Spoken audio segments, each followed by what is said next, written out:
I need to know, I need to know, I need to know. You need to know, you need to know, you need to know. We all need to know. What do you need to know? What do I need to know? What do we need to know? Life is very deep. Life is very deep.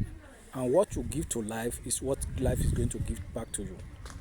It is what you are sowing is what you are going to reap.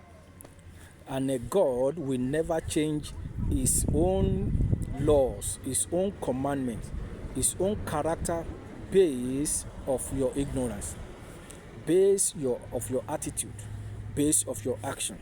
There are some principles that God has laid down. No matter how you are righteous, no matter how you are closer to God, no matter how you pray, no matter how you fast, no matter how you pay all sort of offering that you and I are paying in churches, pay sacrificial giving, pay tithe, pay offering, sow a seed. If you break the laws, if you break the principle, Bible says if you break the edge, serpent will bite. Most of the serpent that are biting you and I today is not the devil. It's not the enemy. It's you and I that we are biting ourselves because we have break the edge and serpent is biting. So the question you need to ask yourself, after God that is almighty, who is the next God? After God, who is more important in your life? Is it your pastor? Is it your wife? Is it your parents? Is it your husband? Is it your children or your friends? Because most of the times we neglected what is wrong with us and we are doing what is not wrong with us. Where we're supposed to focus, we neglected it and we are focusing on the devil, on the enemy. Die, die, die, die. I release myself. I do this. Who's torturing me? Which spirit is manipulating me? No, we are the one that is manipulating ourselves because we refuse to obey the 10 commandments. And one of the 10 commandments with promise is number 4. Bible says obey, respect your parents so that you can have good life, long life.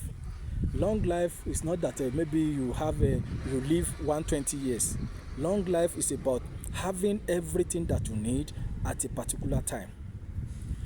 Having what you want at a particular time. So you are not going to be struggling to have it. You check a lot of people that are paying tithes today and they are complaining, oh, God is this and this and that. You ask them, how many times are you sending money to your parents if your parents are still alive? The money that you are receiving and you are taking to church, the tithe, the offering, the sowing a seed, how many times have you sown a seed to the life of your mother and your father? How many times? The car, the birthday that you are throwing for your spiritual father, your mentor, and all sorts of things. How many times have you celebrated your parents? How many times? All those lavish spending. I call it lavish spending, eye service spending that you are doing in church so that your pastor can recognize you. How many times have you surprised your parents? How many times, there is a lot of people that are even supporting their pastor to travel out of the country. How many times have you even helped your parents to enter, to board aircraft? When they are doing something in the church, you are the one that is supporting very good amount of money. But in terms of your parent, where your parent is living, it's not, nothing can be reckoned about with. When they want to build a project in church, you are the one that, so I'm ready to build, I'm ready to pay half of the amount. But where your parents are living in the village, you can't take anybody there. Yes, the pastor will tell you that your parents are witches and wizards, so that you can continue to fund, you can continue to support the project, his own project, all in the name of church. And when the problem now comes, when God now want to intervene, that's when they will be saying, no, the problem is that your parents are witches and wizards. Yes, they are witches and wizards, but when you are still in the womb, they refuse to kill you. When you are prospering, they refuse to kill you. So when the law of karma came, now, so they are now tagging them names that was not given to them by God. Retract your line, retract your sand, so that you'll be able to know where the problem is coming. Don't let anybody push you against your destiny, because your parents, they are your destiny. You see a lot of people kneeling down for their pastors, leading down for their prophets. Ask them, how many times have they knelt down for their parents? Somebody that is not as old as they are, they'll be calling them papa, papa, papa. You will now say, hey, my daughter. But your own parent, when you see them, you can't kneel down. You see woman kneeling down for somebody that is not as old as his husband, but you can't kneel down for your husband. So that means problem is coming. All areas of life, you have to know. In as much your parents are still alive, worship your parents, praise them, make them happy. No matter what, maybe their wishes are wizard, maybe they don't want your progress. All you need, you obey God's commandment. It says, obey, respect, honor your parents. How do you honor them?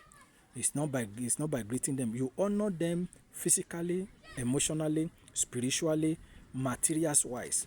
That means you take care of them, so that in future somebody will also take care of you. A lot of people are dying young. A lot of people, things are happening to them just at the tender age. It's not because they are not righteous. It's not because it's the devil or the wishes. It's not because it's the devil or the enemy, but because they have break the edge. Bible says if you break the edge, serpent will bite. Your parents are edges. They are the one blocking so many problems not to come into your life. And when you break the edges, anything can happen. Go back. If you are still having parents, your pastor is not your parent. It's not your parent.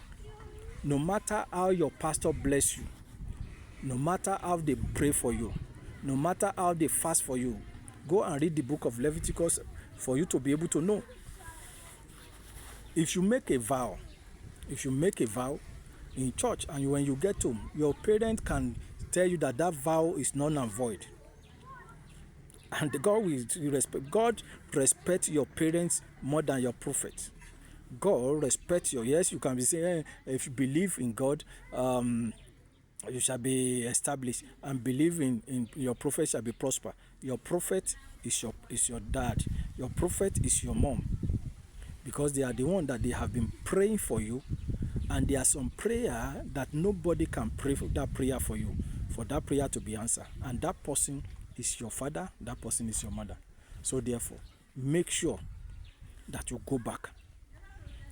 All the lavish spending that you are doing, go back and do it for your parents, and you will see how your life will turn around for the good. It shall be well with you. Tomorrow we continue part 2 by the special grace of God. I need to know. You need to know. We all need to know. Shalom.